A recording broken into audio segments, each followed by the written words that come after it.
Hey, welcome back. Jerry here. When we choose fishing rods, the length and weight are surely two of the key elements we pay a lot of attention to. However, these two parameters could essentially mean nothing, and here is why. Here on my left hand is the first gen Evergreen Super Stallion. It is a 7 feet 1 inch long rod. On my right hand is the Megabass Destroy P5 US model 110 Special. It is 6 feet 11 inches long. Now the question for you, which rod is longer? We would all say the 7.1 Super Stallion is longer, and that is the correct answer. However, if we think about it just a little bit more, the rod length we're talking about is the length from tip to the end cap, or the total length of the rod. But in reality, are we really using the total length of our rods? Now, I have another rod here. It is a telescope hand pole for carp fishing that I have owned for over 25 years. Well, lots of anglers from Asia and Europe are probably very familiar with this type of a hand pole. In North America, I think crappie fishermen are probably still using those hand poles, very similar to these, maybe not telescopic. On these rods, there is only one grip section located at the end of the rod. This is where we put our hands around when operating the rod, and these hand poles are typically pretty long. The one in my hand can extend to 12 feet. When using this pole, we typically tie the line on the rod tip, and the line can be anywhere from a third of the rod length to slightly longer than the entire rod length. When we use the line about the same length of the rod, we do a casting style very similar to the flipping or pitching in bass fishing. Now, because it is a long rod and we have our hands wrapped around the rear grip, we are pretty much using the most of the total length during casting. Now, let's look at the rods we use. These are the rods and reels that most of us uses for bass fishing and other freshwater artificial bait fishing. They are all in a range of 6 to 8 feet long, so much shorter than the hand pole I just showed you. Also, they are all equipped with reels mounted on the reel seat, which is where we usually put our hands around when casting, when presenting the lure, and when fighting the fish. If we really want to be nerdy, we can spend the next 10 minutes or so to talk about the subtle changes of rod lever when we change how we hold the rod, but that's a topic for another day. Generally speaking, no matter what motion we put our rods through during fishing, it is essentially a partial rotational motion, and our hands, which grabs the rod, is approximately where the rotational axis is at in most cases. So comparing this to the hand pole situation, clearly we are actually not really using the full length of our rods when it comes to bass rods or other rods equipped with reels. Yes, the handles are not that long, but because our bass rods are typically not very long to start with, the percentage of the length lost in the handle is not negligible. And when we are casting, presenting the lure, and setting the hook or fighting the fish, the blank in front of our rod holding hand is the actual length we are using. For bait casting rods, it's pretty much the length from the tip to the trigger. For spinning rods, it's the tip to the spinning reel base. Let's just call it the effective rod length.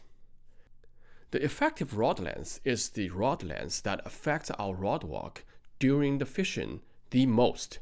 For instance, when you need more distance for casting, the longer the effective length, the easier it is to achieve longer distance. If you do flipping a lot, the longer the effective rod length, the longer the actual amount of line you can have out. And when doing lure presentation, when stroke and jig, the longer the effective rod length, the higher your jig will jump at each stroke or twitch. The same mechanism applies to jerkbait fishing. The longer the rod, the longer your bait will travel or dart at each jerk when your wrist moves through the same distance, motion, angle. When setting the hook, the longer the effective rod length, the quicker you will be able to pick up the slack and engage the hook point. Same for fighting the fish. Although hook set and fish fighting are affected by rod's action and power too. That will be the topic for another day as well. Within the same lineup or series, the effective rod length, generally speaking, is proportional to the total rod length. So when choosing rods, you can just base on the total length. That's just fine. But when we want to choose which rod to buy from different lineups or from different manufacturers, this turns into a problem.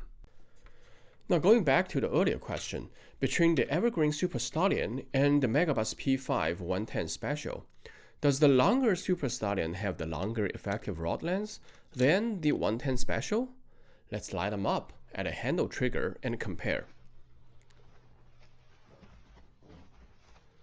Now interestingly, the 7.1 Super Stallion's effective rod length is about 1 inch shorter than the 110 Special, albeit its total length is 3 inches longer. Now if we take a look behind the handle trigger, we can easily see that the extra length in the Super Stallion has all gone into the handle.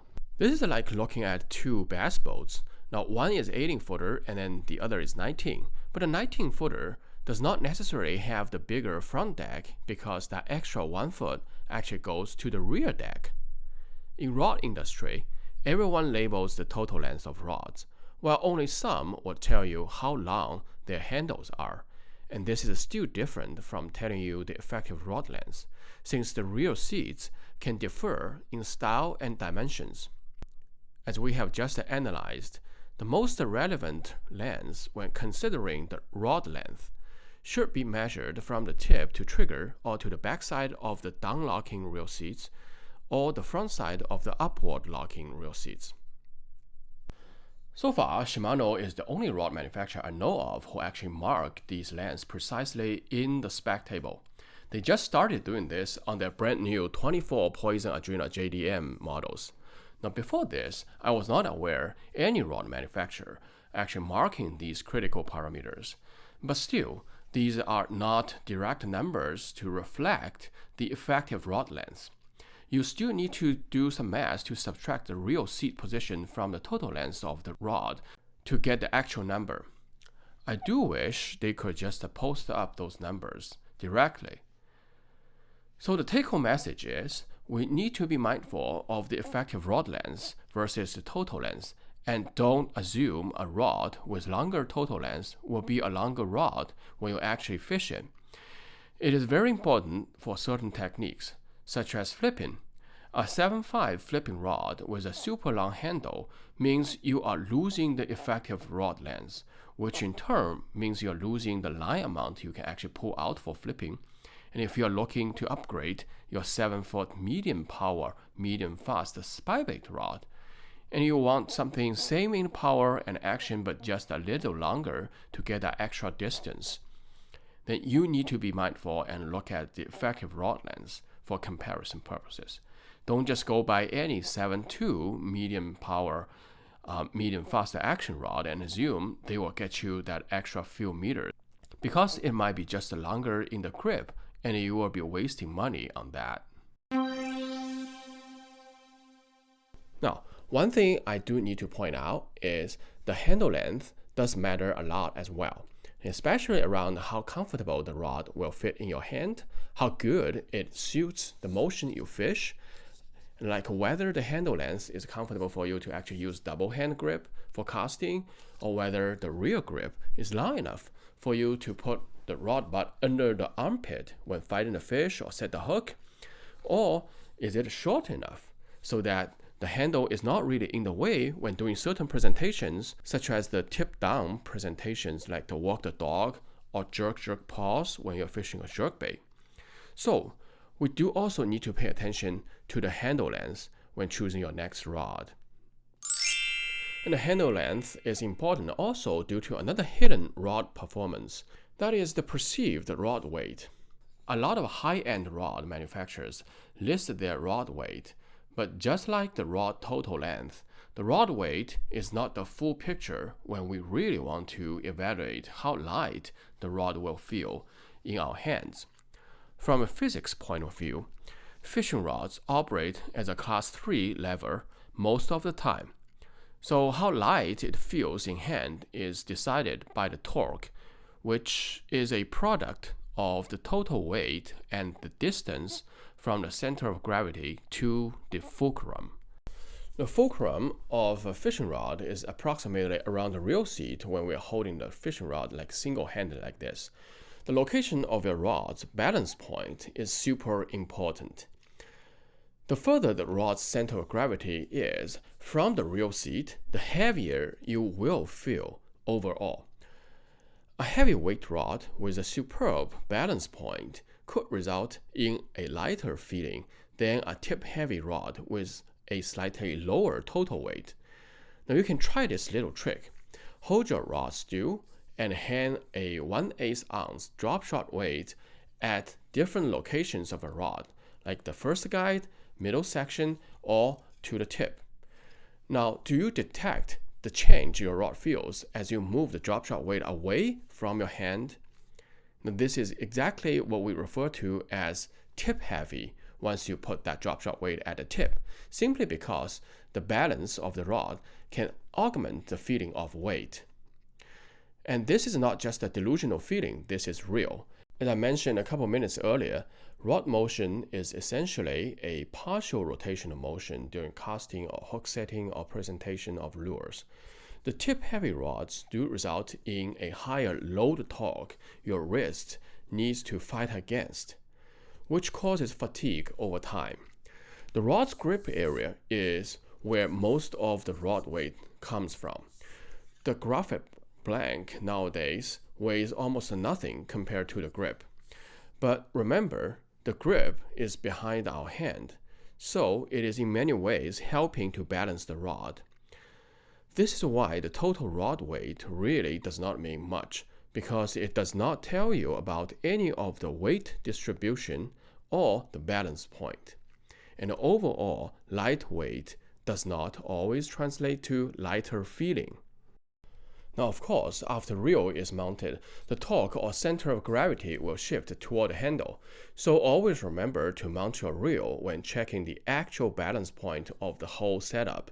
Now, tip-heavy rods could be adjusted by mounting slightly heavier reels to move the center of gravity of the entire combo more toward the handle, but that will also result in higher total weight. So this is why lightweight rod does not always guarantee a superb total weight of the entire setup after reel is mounted, even if you have all options to use any reel available. Second, it is not necessary for each and every rod to have a balance point right in the handle or at the foregrip. It is tactic related. Now, for those that require a lot of tip-up presentations and hook sets like drop shots or jig fishing, etc., those could use a super well-balanced rod, which will eliminate fatigue and add sensitivity. But others, such as crankbait rods or even jerkbait rods, the rod is typically not pointing up during the presentation, so we don't have to do this motion quite often. In this case, if the rod is a little tip-heavy, that is okay.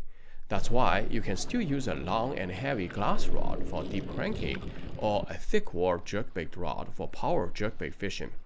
More importantly, you don't really necessarily need to spend that extra money to get a flagship super light graphite rods for these tip-down applications. Of course, there are outliers. For instance, certain tip-up techniques require strong rod blank, such as flipping. Manufacturer will use a lot of material to make the blank tube thick for this purpose. This will inevitably result in tip heavy. When you are flipping a 1 ounce packed Texas for 12 hours straight, the tip heavy flipping rod can really wear you down easily. Now in this case, a long handle will be beneficial in many ways. First, it adds more weight behind the trigger, thus helping to balance the heavy blank. Now second, the long handle can be easily put under your armpit when fighting big fish in heavy cover. Now this provides a lot more stability comparing to the single-handed handling of the rod, and also changes the class 3 lever effort beam and enables you to effortlessly put more pressure on your opponent. This is why, for flipping rods, we need a very long total length such as 7.5 or 7.11 to accommodate the long rear grip, but also not to lose the effective rod length. There are flipping rods out there with good balance point, but if the rod you have currently in hand is not balanced well, don't rush to eliminate it for a new one. You can always balance it by using accessories attached to the rod butt, such as this. Now, some old school flipping rods, their sheer power is just unmatchable. They're tip heavy is not to say the manufacturer did a poor job designing it, but rather the strength is what overrides everything else back in the days.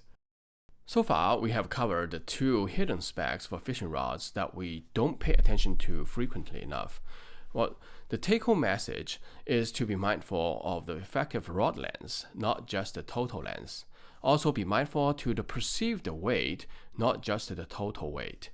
As these numbers are typically not listed, the best way of picking your next favorite rod is still to try it in person. Go to the local tackle store with your measuring tape and perhaps with your favorite reel. Fill the rod with the reel mounted, then it won't be long until you find your next perfect match. And that's it for today. May the fish be with you.